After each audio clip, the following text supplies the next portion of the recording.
ನಾಗ್ಪುರದಲ್ಲಿ 48 ರನ್ಗಳಿಂದ ಗೆದ್ದಿದ್ದಂತ ಭಾರತ ರಾಯ್ಪುರದಲ್ಲಿ 7 ವಿಕೆಟ್ಗಳಿಂದ ಭರ್ಜರಿ ಗೆಲುವನ್ನು ದಾಖಲು ಮಾಡಿದೆ. ಈಗ ಆಪರೇಷನ್ ಗುವಾಹಟಿ ಅಂತ ಮೂರನೇ ಪಂದ್ಯಕ್ಕೆ ರೆಡಿಯಾಗಿದೆ.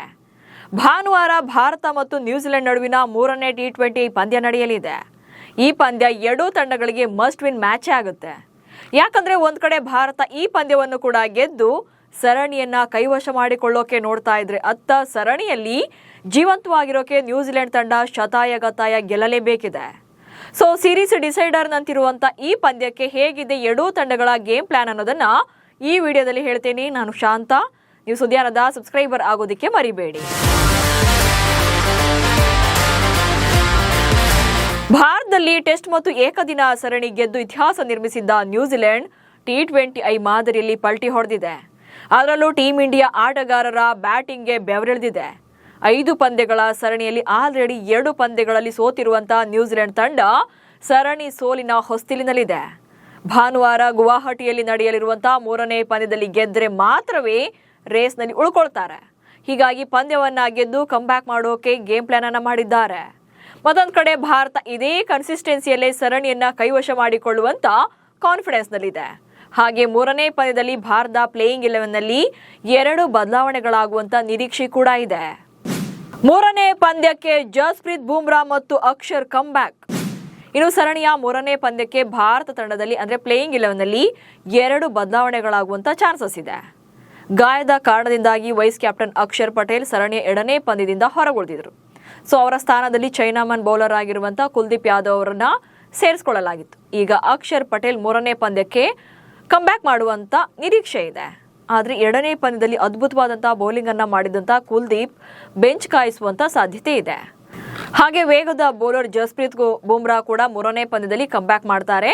ಸೊ ಬೂಮ್ರಾ ಬರೋದ್ರಿಂದ ಹರ್ಷಿತ್ ರಾಣಾ ಬೆಂಚ್ ಕಾಯಿಸಬಹುದು. ಸೊ ಉಳಿದಂತೆ ಬ್ಯಾಟಿಂಗ್ ಆರ್ಡರ್ನಲ್ಲಿ ಯಾವುದೇ ಬದಲಾವಣೆಗಳು ಆಗೋದಿಲ್ಲ. ಇನ್ನು ಈ ಪಂದ್ಯಕ್ಕೆ ಭಾರತ ಹಾಗೆ ನ್ಯೂಜಿಲೆಂಡ್ ತಂಡಗಳ ಪ್ಲಸ್ ಅಂಡ್ ಮೈನಸ್ ಏನು ಅನ್ನೋದನ್ನು ಕೂಡ ಒಂದೊಂದಾಗಿ ನೋಡ್ತಾ ಹೋಗೋಣ. ಮೊದಲನೇದಾಗಿ ಭಾರತಕ್ಕೆ ಬಿಗ್ ಅಡ್ವಾಂಟೇಜ್ ಏನಂದ್ರೆ ಅಭಿಷೇಕ್ ಶರ್ಮಾ ಸಿಡಿದ್ರೆ ಗೆಲುವು ಫಿಕ್ಸ್ ಎನ್ನುವಂತಾಗಿದೆ. ಎಸ್, ಭಾರತ ಪರ ಅಭಿಷೇಕ್ ಶರ್ಮಾ ಸ್ಫೋಟಕ ಬ್ಯಾಟರ್ ಅನ್ನೋದ್ರಲ್ಲಿ ಅನುಮಾನವೇ ಇಲ್ಲ. ಅವ್ರು ಇರೋವರೆಗೂ ಕೂಡ ಸ್ಟ್ರೈಕ್ ರೇಟ್ ಅನ್ನ ಕಾಯ್ದುಕೊಳ್ತಾರೆ. ಹಾಗೆ ಭಾರತದ ರನ್ ರೇಟ್ ಕೂಡ ಏರ್ತಾನೆ ಹೋಗುತ್ತೆ. ಹೀಗಾಗಿ ಅಭಿಷೇಕ್ ಶರ್ಮಾ ಸಿಡಿದ್ರೆ ಭಾರತಕ್ಕೆ ಗೆಲುವು ಎನ್ನುವಂತಾಗಿದೆ. ಅದರಲ್ಲೂ ಕೂಡ ಭಾರತದ ಪಾಲಿಗೆ ನಿಜಕ್ಕೂ ಕೂಡ ಒಂಥರ ಲಕ್ಕಿ ಪ್ಲೇಯರ್ ಆಗ್ತಿದ್ದಾರೆ. ಅದಿಷ್ಟರ ಮಟ್ಟಿಗೆ ಅಂದ್ರೆ ಅಭಿಷೇಕ್ ಶರ್ಮಾ ಯಾವಾಗೆಲ್ಲ 50ಕ್ಕಿಂತ ಜಾಸ್ತಿ ರನ್ ಅನ್ನ ಹೊಡೆದಿದ್ದಾರೋ ಅದರಲ್ಲಿ ಭಾರತ 89% ಗೆದ್ದಿದೆ. ಅದಕ್ಕೆ ಕಾರಣ ಅವರ ಸ್ಟ್ರೈಕ್ ರೇಟ್. ಇನ್ನು ಅಭಿಷೇಕ್ ಶರ್ಮಾ 32 ಅಂತಾರಾಷ್ಟ್ರೀಯ ಇನ್ನಿಂಗ್ಸ್ಗಳಲ್ಲಿ ಸರಾಸರಿ ಬೌಂಡ್ರಿಯೇ 31ರಷ್ಟಿದೆ. ಸೊ ಹೀಗಾಗಿ ಅಭಿಷೇಕ್ ಶರ್ಮಾ ಅವರು ಕೂಡ ಮೇನ್ ರೀಸನ್ ಆಗ್ತಾರೆ ಪಂದ್ಯವನ್ನ ಗೆಲ್ಲೋಕೆ. ಅಂಡ್ ನೆಕ್ಸ್ಟ್ ಕುಲ್ದೀಪ್ ಮತ್ತು ಬುಮ್ರಾ ಇದ್ದಾಗ ಹೆಚ್ಚಿನ ಇಂಪ್ಯಾಕ್ಟ್ ಆಗಿದೆ ಭಾರತ ತಂಡಕ್ಕೆ. ಎಸ್, ಯಾವಾಗ ಭಾರತ ಪರ ಕುಲ್ದೀಪ್ ಯಾದವ್ ಬೌಲಿಂಗ್ ನಲ್ಲಿ ಇದ್ದಾಗೋ ಅವರಿದ್ದಾಗೆಲ್ಲ ಕೂಡ ಇಂಪ್ಯಾಕ್ಟ್ ಮಾಡಿದ್ದಾರೆ. ಅವರು ಬೌಲ್ ಮಾಡಿದಂತ ಅಂತಾರಾಷ್ಟ್ರೀಯ ಇನ್ನಿಂಗ್ಸ್ಗಳಲ್ಲಿ 29% ಸಲ 3ಕ್ಕಿಂತ ಹೆಚ್ಚು ವಿಕೆಟ್ಗಳನ್ನ ಪಡೆದಿದ್ದಾರೆ. ಅಂಡ್ ಅಂತಾರಾಷ್ಟ್ರೀಯ ಪಂದ್ಯಗಳಲ್ಲಿ ಕುಲ್ದೀಪ್ ಯಾದವ್ ಮಧ್ಯಮ ಓವರ್ಗಳಲ್ಲಿ 84% ವಿಕೆಟ್ಗಳನ್ನ ಭೇಟಿಯಾಡಿದ್ದಾರೆ. ಹಾಗೆ ಜಸ್ಪ್ರೀತ್ ಬುಮ್ರಾ ಬೌಲಿಂಗ್ ಮಾಡಿರುವಂತಹ ಅಂತಾರಾಷ್ಟ್ರೀಯ ಇನ್ನಿಂಗ್ಸ್ಗಳಲ್ಲಿ 51% ಅಂದ್ರೆ ಅರ್ಧಕ್ಕಿಂತ ಜಾಸ್ತಿ ಅವರ ಬೌಲಿಂಗ್ ಎಕಾನಮಿ 6ಕ್ಕಿಂತ ಕಡಿಮೆ ಇದೆ. ಸೊ ಇವರಿಬ್ರು ಕೂಡ ಆಡಿದ್ರೆ ಬೆಸ್ಟ್ ಇರುತ್ತೆ ಪ್ಲೇಯಿಂಗ್ 11. ಇನ್ನು ಮೊದಲ 2 ಪಂದ್ಯಗಳಂತೆಯೇ ಭಾರತಕ್ಕೆ ಬೇಕು ಬ್ಯಾಟಿಂಗ್. ಎಸ್, ಭಾರತ ಕಳೆದ 2 ಪಂದ್ಯಗಳನ್ನ ಗೆದ್ದಿದೆ ಅಂದ್ರೆ ಅದಕ್ಕೆ ಪ್ರಮುಖ ಕಾರಣವೇ ಬ್ಯಾಟಿಂಗ್. ಮೊದಲ ಪಂದ್ಯದಲ್ಲಿ 238 ರನ್ಸ್ ಅನ್ನ ಸ್ಕೋರ್ ಮಾಡಿದ್ರಿಂದ ನ್ಯೂಜಿಲೆಂಡ್ ತಂಡ 200 ಕೂಡ ಕಲೆ ಹಾಕೋಕೆ ಸಾಧ್ಯವಾಗಲಿಲ್ಲ. ಹೀಗಾಗಿ ಬಿಗ್ ಮಾರ್ಜಿನ್ ಇಂದ ಸೋಲನ್ನು ಒಪ್ಪಿಕೊಳ್ತಾರೆ. ಅದಕ್ಕೆ ಮುಖ್ಯ ಕಾರಣವೇ ಭಾರತದ ಬ್ಯಾಟಿಂಗ್ ಸೂಪರ್ ಸ್ಟ್ರಾಂಗ್ ಇತ್ತು. ಅಂಡ್ ಸೆಕೆಂಡ್ ಮ್ಯಾಚ್ ಅಲ್ಲೂ ಕೂಡ 208 ರನ್ಗಳಂದಾಗ ಅದನ್ನ ಡಿಫೆನ್ಸ್ ಮಾಡಿಕೊಳ್ಳೋಕೆ ಯಾರಿಗೆ ನ್ಯೂಜಿಲೆಂಡ್ ತಂಡದ ಬೌಲರ್ಗಳಿಗೆ ಚಾನ್ಸಸ್ ಇತ್ತು. ಯಾಕಂದ್ರೆ ಅದು ಬಿಗ್ ಸ್ಕೋರ್. ಬಟ್ ಅದನ್ನು ಅವರು ಡಿಫೆನ್ಸ್ ಮಾಡ್ಕೊಳ್ಳಿಲ್ಲ. ಅಂದರೆ ಅದಕ್ಕೆ ಕಾರಣ ಭಾರತ ಬ್ಯಾಟಿಂಗ್ ತುಂಬಾನೇ ಸ್ಟ್ರಾಂಗ್ ಇದೆ ಅನ್ನೋದು. ಅದು ಕೂಡ ಇನ್ನೂ 28 ಎಸೆತಗಳು ಬಾಕಿ ಇರುವಂತೆ ಗೆಲ್ತಾರೆ ಅಂದರೆ ಭಾರತ ಬ್ಯಾಟಿಂಗ್ ಸಾಮರ್ಥ್ಯವನ್ನ ಕೂಡ ಇಲ್ಲಿ ಹೇಳಲೇಬೇಕಾಗುತ್ತೆ. ಸೊ ಉಳಿದಂತೆ ಇರುವಂಥ ಸವಾಲು ಅಂತಂದರೆ ಅಂದರೆ ನಮಗೆ ಭಾರತಕ್ಕೇನು ಸವಾಲಿಲ್ಲದೆ ಇದ್ರೂ ಕೂಡ ನ್ಯೂಜಿಲೆಂಡ್ ತಂಡಕ್ಕೆ ಬ್ಯಾಟಿಂಗ್ ಸವಾಲಾಗುತ್ತೆ.